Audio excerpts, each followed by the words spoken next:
I'm going to call to order the City of Las Vegas Parks and Recreation Advisory Commission. We're meeting in City Hall, Clerk's office, and the date is March 4th, 2014, at about 4:02 p.m. And we need to have the announcement regarding compliance with the open meeting law, followed by the attendance. We are in compliance. Chair White. Vice Chair Buckman. Here. Commissioner Bastian. Here. Commissioner Sherman. Here. Commissioner Aker. Commissioner Lee. Here. Commissioner Armenian. Commissioner Lopez. Here. Commissioner Becker. Here. Commissioner McCurdy is excused. Commissioner Teal. Excused. Commissioner Thomason. Here. Commissioner Folger. Excused. Commissioner Tabor. Here. And Commissioner Thompson. Excused. And we do have a quorum. We do. Number 3 on our agenda is public comment, and during this portion of the agenda, comments must be limited to matters on the agenda for action. If you wish to be heard, give your name for the record. The amount of discussion as well as the amount of time any single speaker is allowed may be limited. Is there anybody that would like to address the commission during public forum at this time? Seeing none, we'll move on to item number 4, which is possible action to approve by reference the final minutes of the regular meetings of January 7th, 2014 and February 4th, 2014. We'll take January 7th, 2014 first, please. I believe everybody received those minutes. Move to accept the minutes for the January 7, 2014 meeting. Second. We have a motion and a support, and all those in favor signify by saying aye. Aye. Opposed? Any abstentions? And this motion carries. Now the minutes from February 4th, 2014. I believe we just received those. Is that correct? Everybody agrees? Do we want to take any action on those at this time?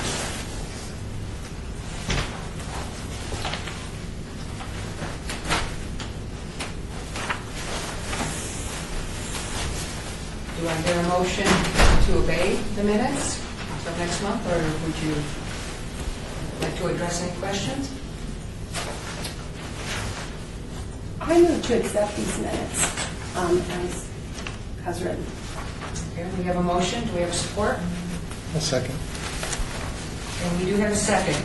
All those in favor say aye. Aye. Opposed? Abstentions? And that motion carries. Item 5 is a report for possible action from the detention and enforcement regarding issues at city facilities and parks for all wards. And I just met Sergeant Barry, and we have reports from him. 2 of them, I see. Yeah, and there's a couple extra ones that we need here. My name is Harry Mulcahy. I'm a Deputy Marshal Sergeant. Worked for B&E about 23 and a half years, and been a sergeant for about 10 years now. I haven't done one of these in about 6 years, so let's see what we got here. Would you like to go over the first one? This is the monthly one for January. So we have a... Just summarize because we Yeah. are provided with Okay. full report.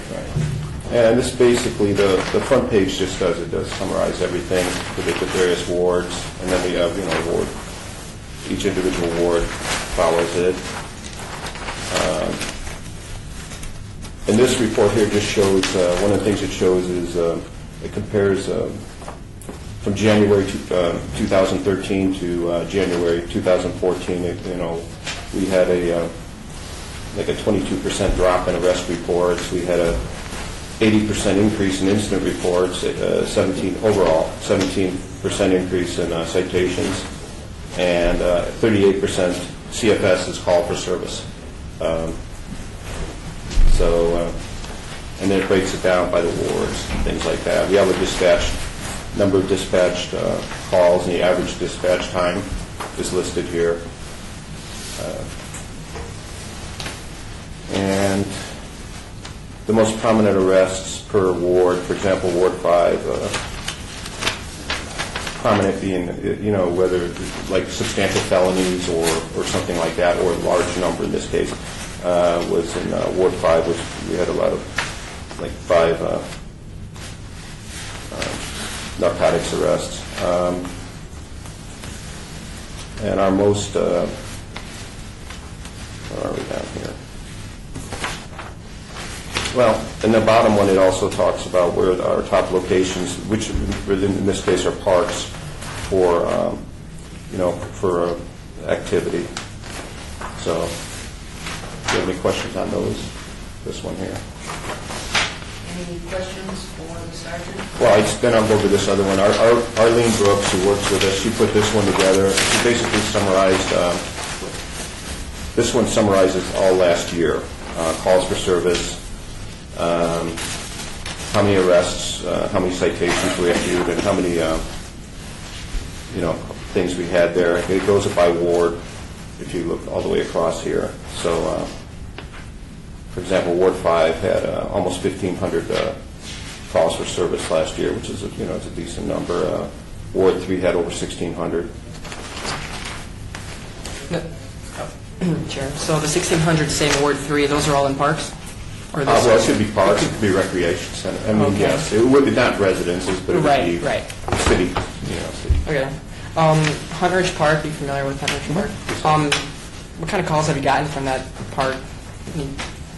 I know the councilman and I have been concerned about, drugs, that kind of thing, illicit activity. Trying to think about what kind of parks. I start, I don't know if I mentioned that, but I start my shift at 4 p.m. I work till 2 in the morning. I would tell you that we, at night, on my side of the week, I probably rarely get a call over there at all. Day shift, it would just be, at this point, somebody's in the park, So nothing it's not- major. So Nothing- as far as I know, I don't work day shift. I haven't worked day shift in a long time, so I really am not thing. I believe that they are probably patrolling it, and we do get a call there once in a while, but it isn't very often. Okay. Any other questions regarding these two documents? Well, we thank you very much, and welcome to our group. Okay, thank you. Do I, Anything from staff? No, you're okay. Okay. Unless you want to, it's pretty Oh, easy. All right, so then we'll move on to item number 6, which is a report regarding the Horses for Heroes concession located within the Floyd Lamb Park at Toohey Springs, located at 9200 Toohey Springs, Ward 6, Councilman Ross. And welcome. Welcome. Thank you all very much for having us here today. My name is Sydney Knott. I'm the president and founder of Horses for Heroes, a Las Vegas-based organization. Wanted to bring with me this afternoon our team that's going to be leading the charge into Floyd Lamb. Steve Disler, who's been 15 years in Las Vegas, running a wonderful program called Stephen Kids Party Celebrations. Ariel Baczynski, who is my senior riding instructor, and Julia Morganti, also a senior riding instructor in our horseplay program. Both Ariel and Julia just happen to be also Air Force wives. Horses for Heroes is an organization that was created primarily as our way of saying thank you to the service members, veterans, police officers, and firefighters for their commitment and for their call of duty. We are not a therapeutic riding program. We believe that all of us have special needs. All riding is therapeutic, and we believe that more than anything, horses need to be back at Floyd Lamb Park at Toohey Springs.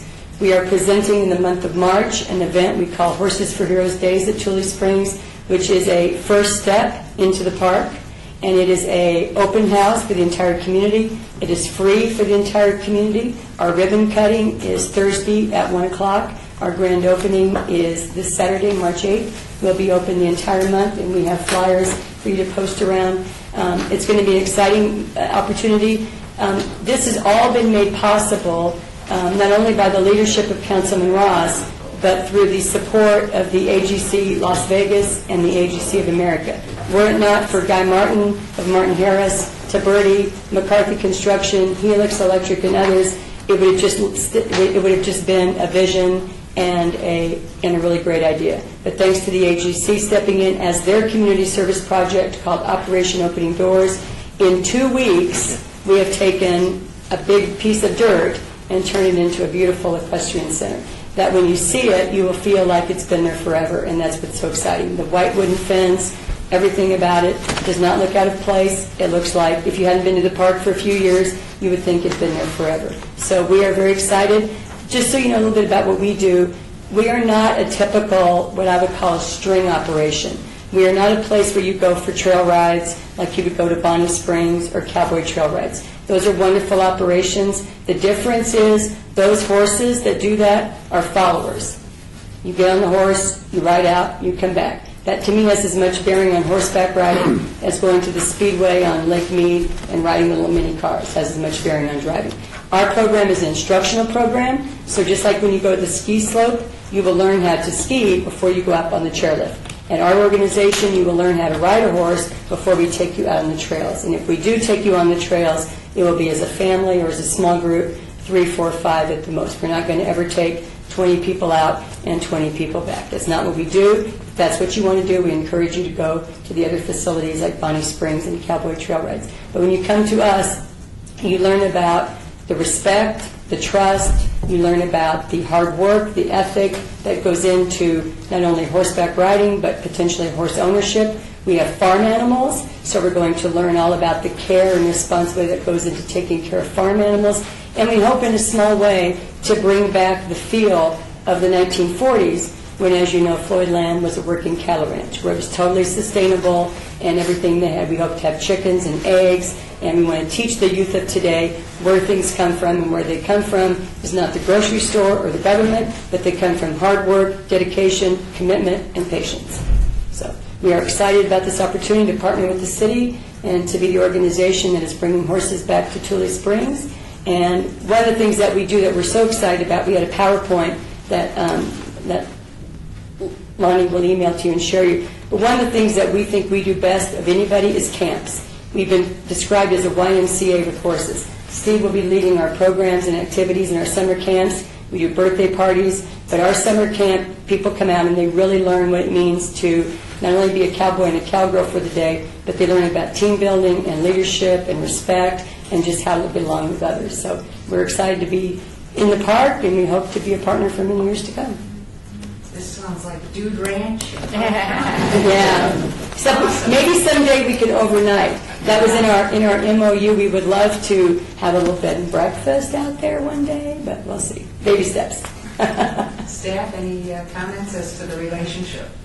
I'd like to, first of all, as Cindy mentioned, I will send you, she has a great YouTube video, and I was upstairs trying to figure out how to download it with 30 seconds notice, and then there was no laptop down here, so every plan I came up with, it was thwarted, but I'll get it out to you all this evening before I go home.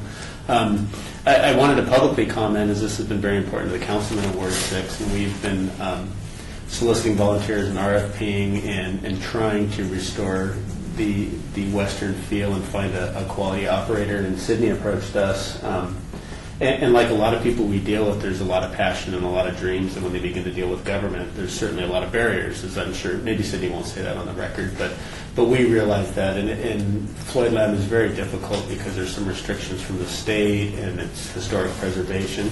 It's not the easiest for an operator, particularly a very passionate operator with a lot of drive, to go through all the processes and steps that the city has to go through. And Sydney's been great from that aspect. I know that that's difficult, and there's 3 or 4 departments involved, not just our department, but we're very excited about it, the vision. She's been steadfast, and Lord knows we've talked from golf course fairways and in the middle of the night to try and touch base with everything. So I don't think Sydney sleeps, which is a good thing for us. But it's an exciting time, both for the council and the folks of Ward 6 and all the Las Vegas Valley, and I do appreciate Sydney and not only her energy, but just being steadfast in dealing with us and a lot of the hurdles that we've had to overcome to create this vision and kind of restore Floyd Land to where we think it should be. And we really look forward to things to come. And again, if I try to get it all on your calendars, but Thursday at 1:30, 1 o'clock. 1 o'clock Thursday at Floyd Land. If folks want to come out, the councilman will be there. We're going to do the ribbon cutting, and then again, all month long, Sydney will be out there on the weekend. Actually, the whole month. We'll be out there Tuesday through Sunday. The weekend events are, a lot more focused on, like a big party, show you what we do best, entertain people, and send them home exhausted. Tuesday through Friday, be a little more calmer, kind of more of our typical operation. I want to share with you, and I'm not saying this because of who you all are, but the honest truth is the city has been phenomenal to work with. We had our first meeting in September, and here we are open and ready to go. And a lot of that is thanks to Martin Harris, because they know how to walk the walk and talk the talk and ask the right questions. But having the councilman's leadership and the things that the city has done, clearly they want us in there because they have been very, very, very welcoming. And so we appreciate that, because we would have just been twiddling our thumbs. And, you know, we do serve the military, and with 500,000 returning combat veterans in this country, many veterans in this community, a veteran committing suicide every 22 minutes, we do need to do something. We can't just sit around and twiddle our thumbs and worry about, you know, all these things. We need to do something. And we have about a third of our programs, because we're a nonprofit, are free for the community. We have an anti-bullying program for elementary school children. We have a wonderful adult empowerment program. We have the Shade Tree ladies come out every week. They'll be coming out this Friday as our first, one of our first guests in the park. Just a wonderful opportunity to just connect with horses and to get to feel better about yourself. 1 o'clock, the ribbon cutting will be a wonderful patriotic ceremony. We have the Marine Corps Honor Guard retired. We have a Navy SEAL going to be doing the Pledge of Allegiance. Have a wonderful singer from Creech Air Force Base doing the national anthem, because that's what we're all about, is serving our community and our country. And I think you'll get a really good feel for it in this opening ceremonies. Questions? I actually have a question, and I was going to ask if I could have an extra one of these too. My question is, what is the media coverage that's been arranged for this? It's been extensive, again, thanks to the partnership with the city. I've been at this hard for 7 years, and I've had more attention the past week than I've had in 7 years. We also have wonderful, I love to do these kind of things because we love little kids, but here's some coloring pages we can pass around too. We were in the View section today. We were in the Review Journal last week. TV 13 was out this morning. They're going to air it Thursday morning. Channel 8 was out yesterday. Bob Soldal, who you may know is the chairman of the Historic Preservation Commission, is also the news director at Channel 3. They've been covering extensively. Hopefully we'll have a lot coming out for the ribbon cutting. And everything that I've seen has been incredibly positive. So, not to bring up things, but this is going to be a true community equestrian center for the benefit of the entire community to come in and enjoy and experience what affordable horseback riding is all about. So, yes, sir. How many horses do you have involved? Well, we built a 20-stall Mare Motel. So hopefully at full capacity we'll have 20 horses. We have 12 affiliates in the city and 260 around the country. So if we ever need more horses, we've got a number of barns throughout the community that we can send people to, or they can bring their horses in. But we have capacity for 20 horses. Do you take horses on loan for a period of time, or how do you work that out? All of our horses are owned by the organization. Most of them were donated to us, or were given to us or donated. We have some that are rescues. But they are all lesson horses, and they all work very hard. They're all mostly quarter horses, paints, and that's the kind of horses that we like, stock horses. Questions? When do you anticipate you'll have camps starting for the youth? We were going to do something over spring break, but we decided to keep spring break as just kind of an open, come out, like different activities. We're going to be working on our summer camp schedule, but we'll be starting probably as early as when the kids get out of school. We typically do a model that's Tuesday, Wednesday, Thursday, 8 to 1. With Steve on board, we're going to do a Monday through Friday model, so it can be a true drop-in. Steve has run camps over for Park and Rec in the city of Summerlin, the community of Summerlin, and for years. And the Monday through Friday drop-in model, a lot of working parents really appreciate that. I can't think of a better place to spend the day than Floydland Park. Just a comment. We commend your work. Thank you. I mean, those are some very troubling statistics that you've brought to us today. But I'm glad that you've been, bold enough to, engage the trouble, engage the turmoil that a lot of these folks, these heroes, have to endure when they come back. And I'm glad that you got your eye on them, and that you're doing what you can to reverse that negativity. So keep it up. I don't know if you guys know or not, but the whole area of Floydland is surrounded by, I think, a lot of military people. And those guys that work at the Creech Air Force Base, a lot of them work in the drone department. They're in a combat mission every day. So when they go home at night and have a honeydew list and have to stop at the grocery store to get milk on the way home, they've been in combat. Most guys in combat go back to the barracks and talk about the mission. These guys don't have that opportunity. That's why the suicide rate in Las Vegas is very, very high. we hope they'll get to stop off at Floyd Lamb on the way home and get some of those cobwebs out of their head before they have to go home and reconnect with their family. Also, another troubling statistic is there's 180,000 unwanted horses in this country. And we hope that by teaching people about horses, horse care, horsemanship, and the responsibility of horse ownership, we can help to minimize, to bring down that number too. Any other questions? Hope you all come out and ride with us. Thank you very Bring your much. families. Thank you very much. Thank you for all your energy and effort to this. It's a labor of love. How can you not love the people we serve and the horses that make it all happen? So, Thank you all right. for coming. Our pleasure. Thank you. That was pretty inspiring. Item 7 is our report regarding the Parks, Recreation, and Neighborhood Services Community Development Division, included in all wards. Good afternoon. First challenge is always trying to figure out your audience and what is it to be interested in, given the information we have and what is it we do. So I'll start out first. I'm the manager, Tim Whitwright, manager of the community development team with Parks, Recreation, and Neighborhood Services. Our mission, fill our charge, is, as the city says, is to build a community and make life better, and we truly do. But in our case, our charge is to make life better for our low-income residents.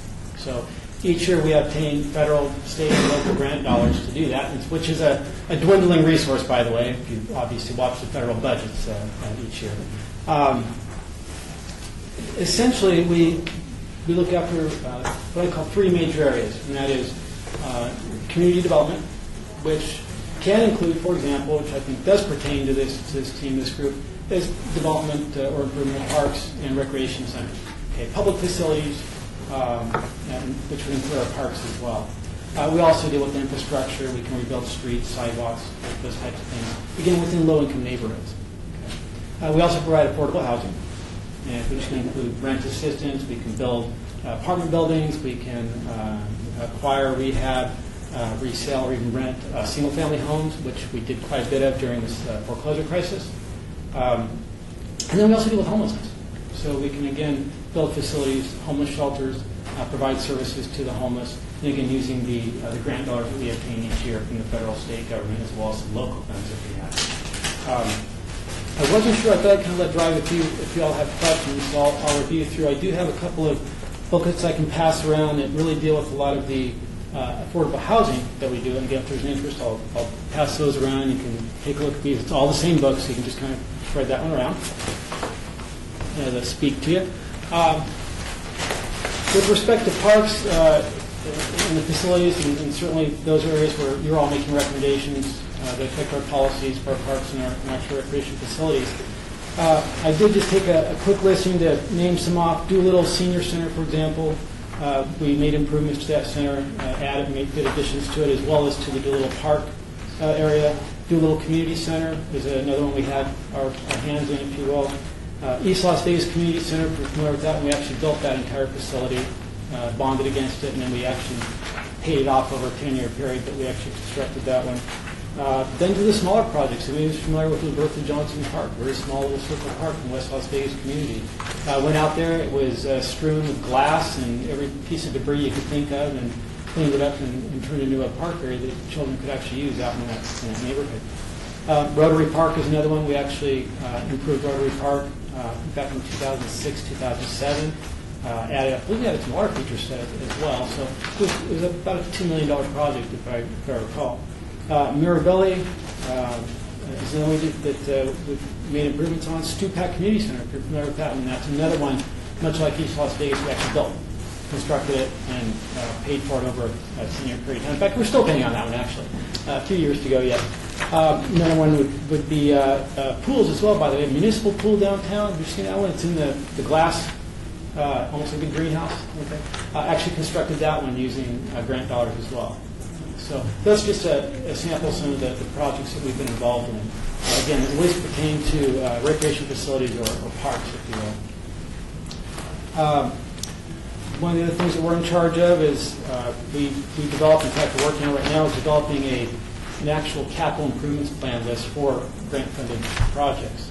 Again, I mentioned it's a dwindling resource, the funds that we receive. So we actually we've put together 5-year projections as to the projects we believe should be funded in which neighborhoods individuals, low-income individuals that should be served by those developments.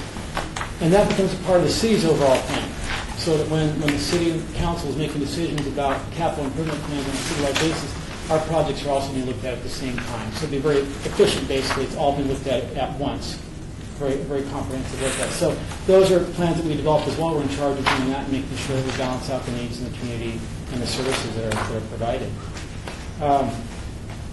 Not sure if you're interested, I can talk a little bit about the affordable housing side. I'm not sure, are there any personal interest in that at all?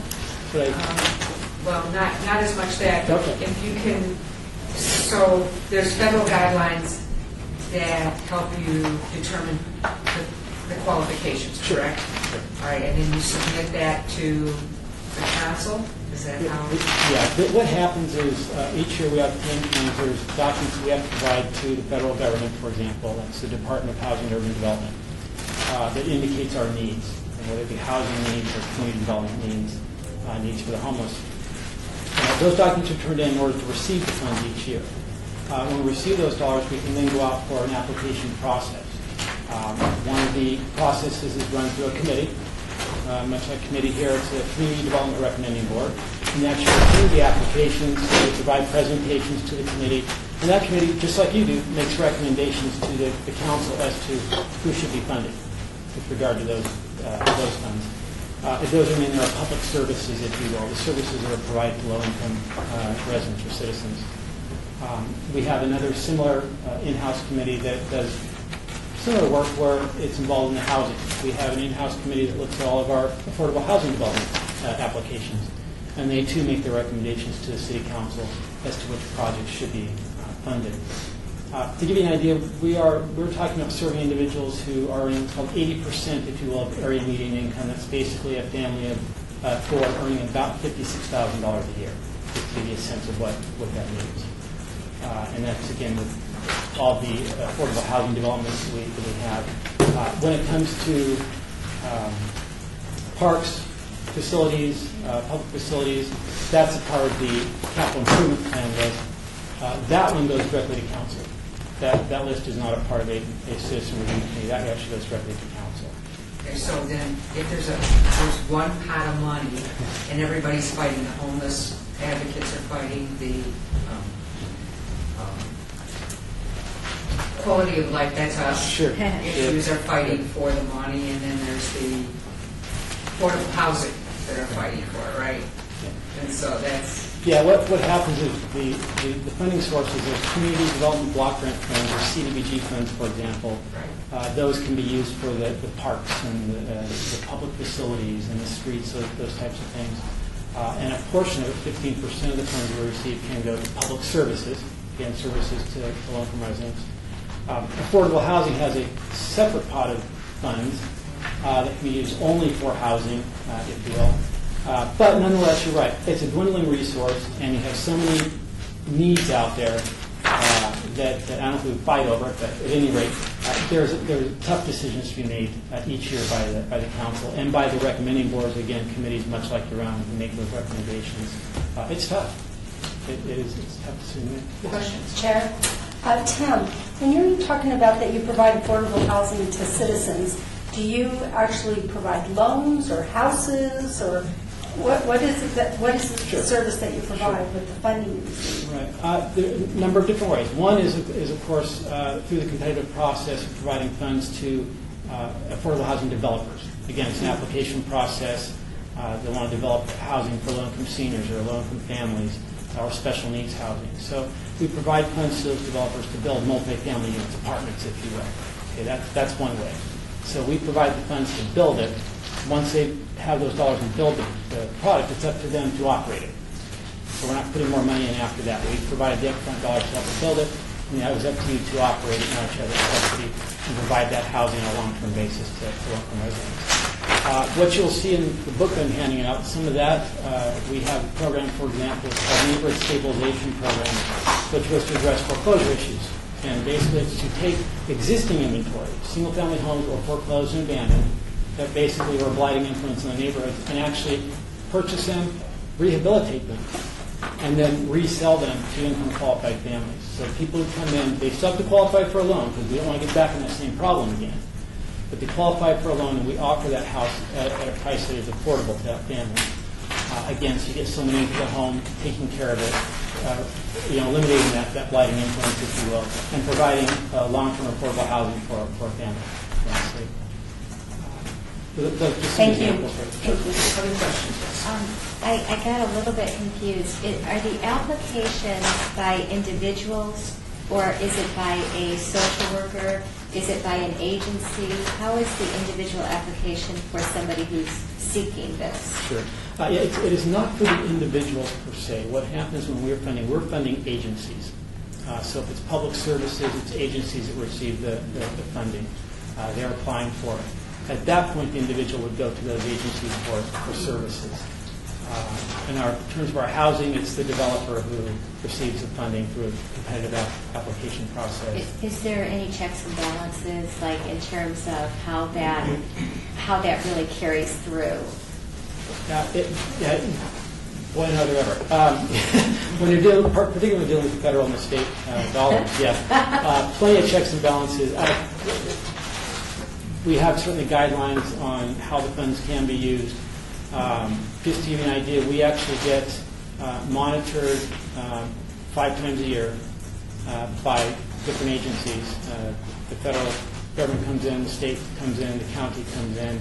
We have a city auditor that comes through and an external auditor hired by the city. Five times a year we're audited. So, there are checks and balances, certainly. For individuals that are receiving the services, each of the agencies actually do have to prove their income and their eligibility for these programs, and that's in the files. And my team actually annually and year-round monitors each of those agencies to ensure they're doing just that, to make sure that these individuals are in fact eligible for receiving services. So, for example, Tim, the Westcliff Pines Senior, I saw the Nevada Hand appear before City Council. Right. That's over by the Food for Less area, off of Westcliff? Yes. Okay.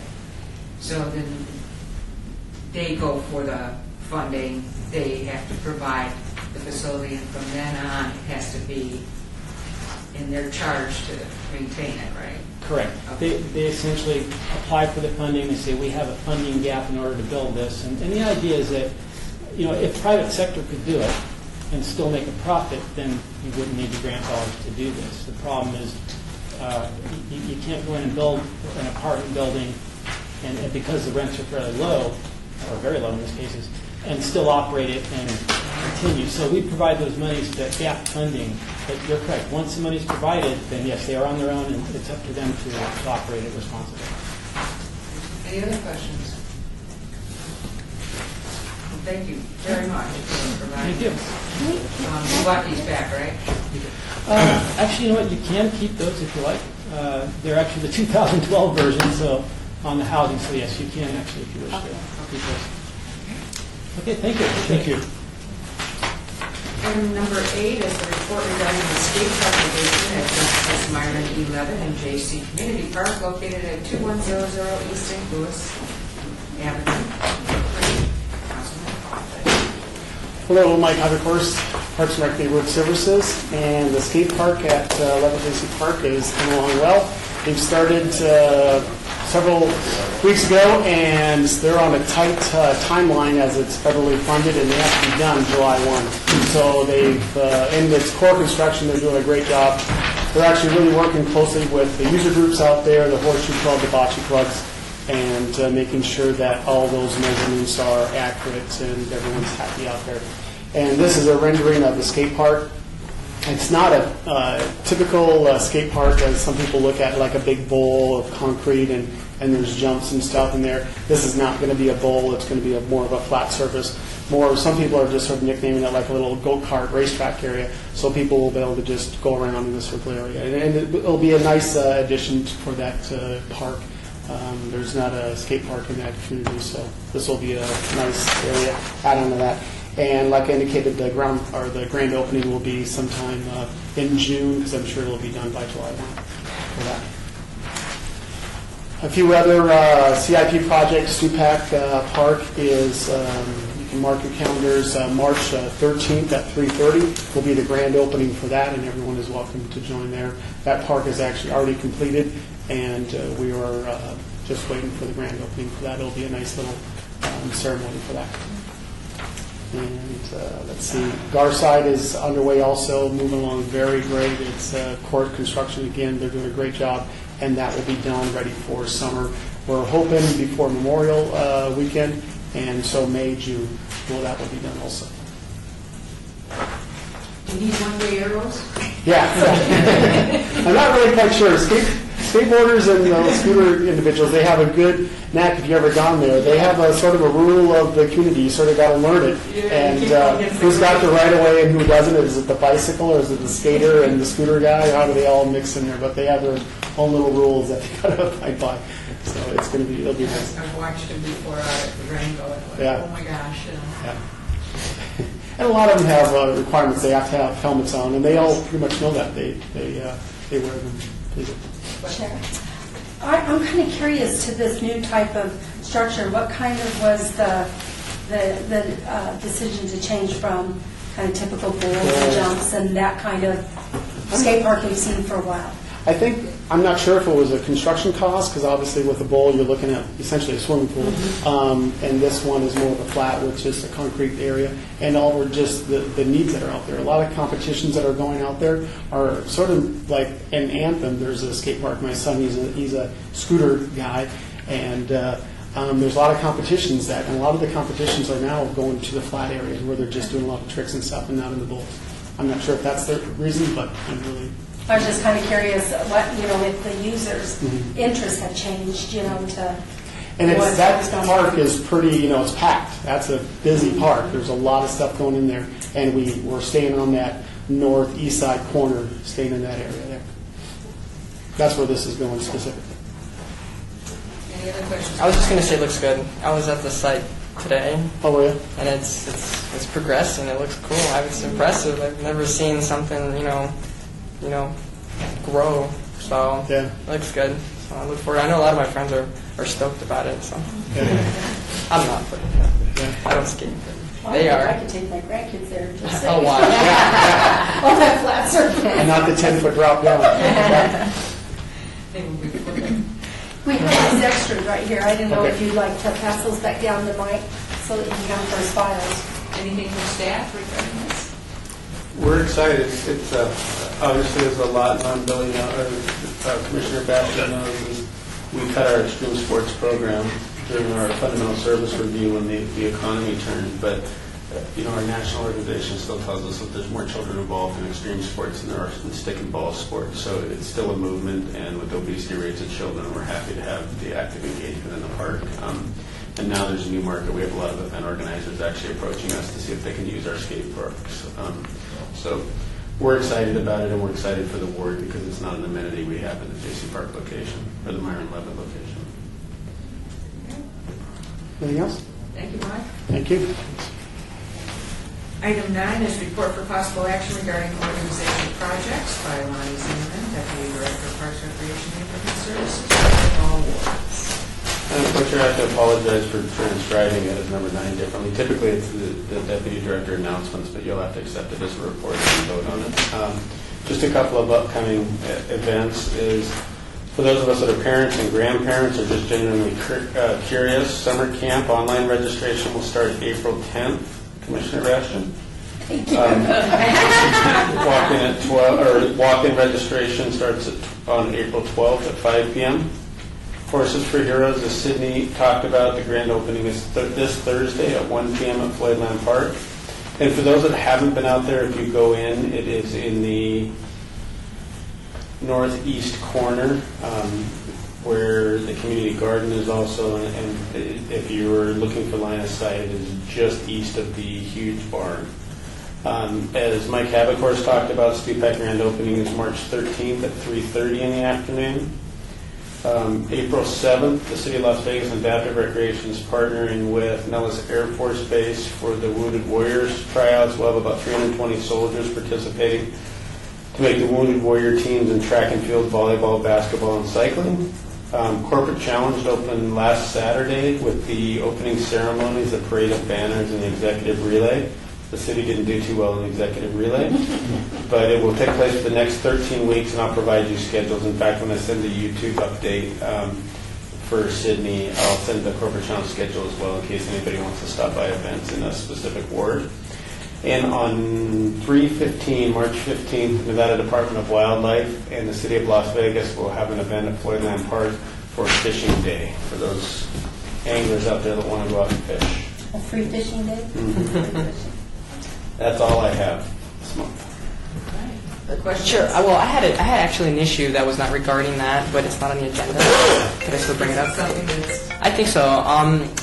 On Saturday, I was contacted by a school board trustee, and he told me that he had been contacted by the principal at Orrin Gregson Elementary School, and they told him that every Monday evening, a lot of trash from the city soccer field just, I guess, inundates the grounds at the elementary school.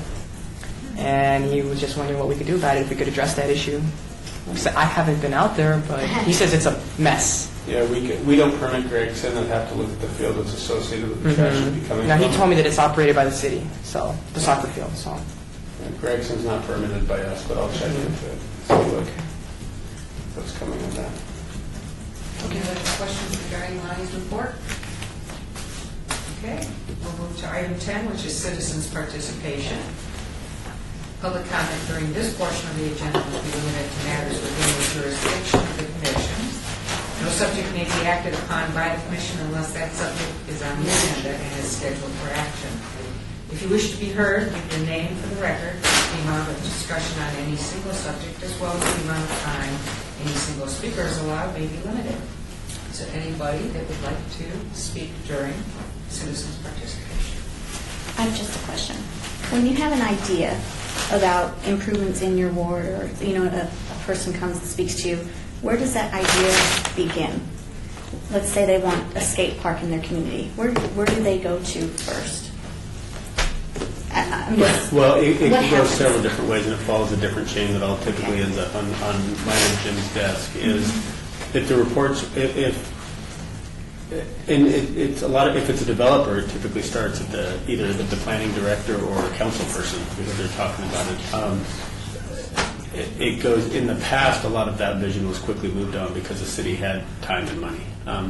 Right now, depending on what it is, if it's a capital improvement and the city supports it, it would go on our CIP list, which means it would be years away. If it's a maintenance improvement, it really depends on the specific request. So the individual will go to their councilman, and the councilman Well, it brings can it happen to... a different way. Sydney is a good example. Is she came in and talked to me first because she had heard the councilman had interest in Horses for Heroes. So I vetted her idea and her organization, and then took it to the councilman and said, "But I think we got to pursue this, or at least do some due diligence." But it's really specific to what the idea is and what the final outcome is. If it's a maintenance issue and it's not, if we're not talking sewer and digging up the drainage, we're talking about trash at Gregson, and difference in permitting or difference in project or difference in fencing, those can start at the department level. It really depends on what the idea for the community improvement is. Okay. All right, just a question. And then just a comment.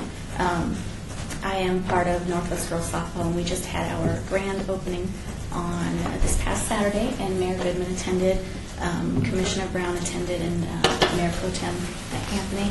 We had a fabulous weather turnout, thank goodness. It was a little shaky Friday, but it was a great day. We have 48 teams in our league, so we had a field full of girls and their families and their members, and I just wanted to report that we're up and running. Briefly, I'd like to second that because I was there. And it was an incredible job. Thank you. Really good, great for the city and for the association. Well, it's held up at the Majestic Park Fields, which is up at Alexander and Wallapai. It's a great facility, really supported by the city.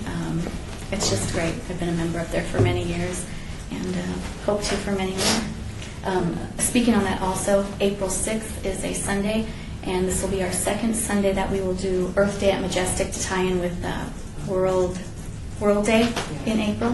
So last year we had over 100 girls come out and participate in cleaning up of the park. The city provided supplies for us, bags and trash picker-uppers. We raffled off an iPod Touch for the girls that participated. The league provided hamburgers, hot dogs, and drinks for any participant. So we'll be doing that again. So we have a lot of good things going up in our league. So I just wanted to share that. Anybody else? Sure.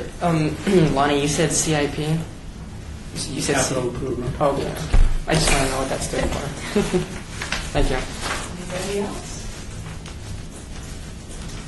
Well, seeing none. Anything else from staff? Yes, none. Let me say one more thing. I'm sorry. Okay. So if this is the place, I'd like to request a flagpole at the park and like a bulletin board, because I know the city just likes having all of our flyers put on the light poles.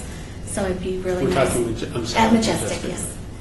A big bulletin board that we can, one of those cork boards that we can place flyers and keep the park a little bit cleaner.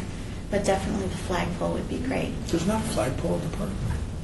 No? Not that I've seen either. Yeah. And if there is one, there's no flag, and then I'll be remiss if I That- walk that- by it that's every a day.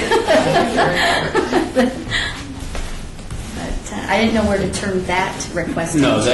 and just as, you know, as Commissioner Bastian can probably identify with, is we're kind of the catch-all department. So the flagpole's not our department, but we'll talk with field Sure. operations. Okay. We can get a flag. It's really unusual that it's not out there, and I've been out there 100 times and never noticed it, but all of our parks have flagpoles, and particularly our sports parks. I So will that's notice I'm going up interesting. there next, Yeah. but I don't recall ever seeing a flag flying up there. Well, and if there's a flagpole, there's always a flag flying. Okay, So that's not- that's Do they have to interesting. be lit? If the American flag is staying overnight, which they do in most of our parks, they do have to be lit. Anything else? Well, then we'll call this meeting adjourned.